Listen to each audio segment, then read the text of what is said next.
Well, we continue our discussion on the scandal over the 430 million rand spent by Gauteng Education on sanitizing schools. I'm joined now by Mmusi Maimane, who is the leader of One SA movement. A very good afternoon to you, and thank you so much for joining us. Good afternoon, and good afternoon to fellow South Africans. Now, One South Africa movement sent questions, about 12 of them, to Mmusi Hlophe, and you gave him about 24 hours in which you expected him to respond. Has he at all responded to these questions? Yeah, and first and foremost, let me say our request is always for accountability. Mmusi Hlophe did what is typical of most politicians. He sent us a whole ton of documents in the hope that he would snow us under in the documents. But we've invested a sufficient amount of time to actually interrogate what is in the respective documents. The questions that he has failed to answer, which are about the directorships of the respective companies, that some of them got awarded tenders. Why in the tender specifications? So, for example, a sanitization of a school, even in the specification, could never be 250 million rand, 250,000 rand. It simply is unworkable that if that is the tender that is issued per school, it simply cannot work. And furthermore, there were companies that were listed, which we've sent them supplementary questions to say, why did these receive multiple payments over a period of time? Because when you simply do that, you indicate the fact that this one company is favored more than others.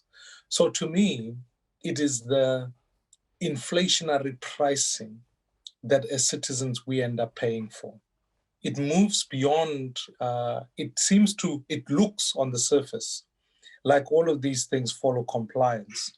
But if you are paying 100 rands for a loaf of bread and you maybe do get the bread, that doesn't mean that the inflated pricing isn't something that all of us as South Africans ought to be concerned with.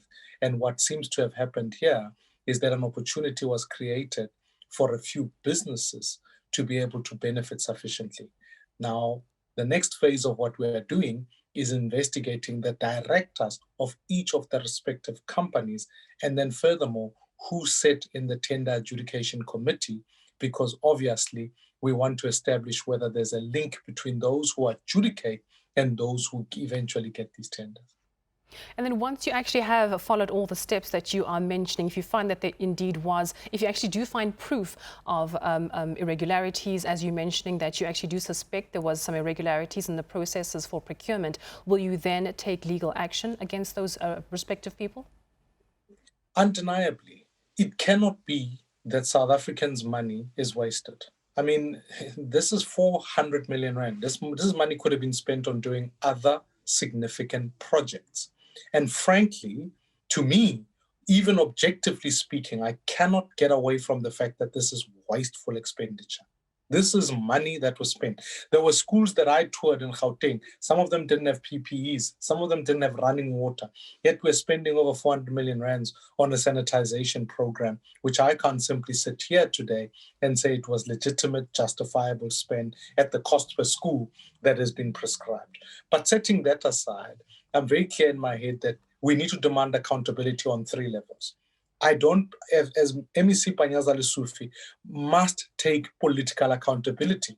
This thing that suddenly there are officials who make decisions and that the political principles get the glory when the results come out looking well, they say, well, we did the work. But when the results are not going well, and there's corruption in the departments, as we saw in the Tembisa school, etc., they can sit back and say, oh, well, it's the officials. We are going to investigate. We are shocked. All of these ANC projects that proverbs that simply mean nothing.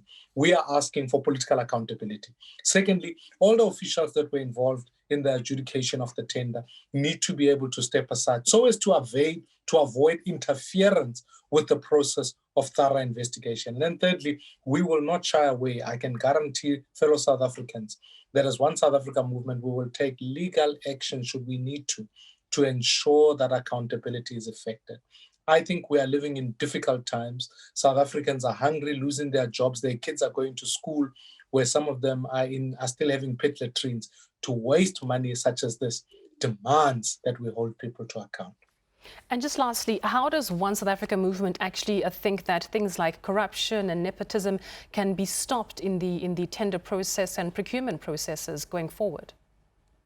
Well, obviously, the first start is that no politicians need to sit on tender adjudication committees. Secondly, let's open these adjudication meetings. We have the technology. You and I are already speaking on Zoom. There's nothing to stop a tender adjudication committee to sit on Zoom where citizens can log in and be able to observe the process, know who are these companies that are dealing with. But thirdly, you see, dealing with corruption is not only about putting sunshine on the issue, but it's also about when you discover it, dealing with it immediately. No one in this country, you'd swear we don't have a corruption problem. No one goes to prison, no one is ever arrested, and no one is ever fired because we are sitting in a state that is being politically captured. The people are loyal to the party first than to the citizens. So that's why we want to introduce direct elections so that people can be accountable to communities, that if we say person X is corrupt, the community must have the right to remove them. And that will force the political principles from ever being able to say, I only account to the House, or I only account to the party and fail. We can't be watching Zondo Commission, which is in fact the divorce proceedings of the ANC. That's what it should be called. We can't be watching that and failing to say who's been held accountable for such actions. So I believe having direct elections of politicians, putting sunlight on tender adjudication committees, using technology such as blockchain and ensuring that ultimately people can see. And then lastly, I would argue as One South Africa, we need to eradicate cash.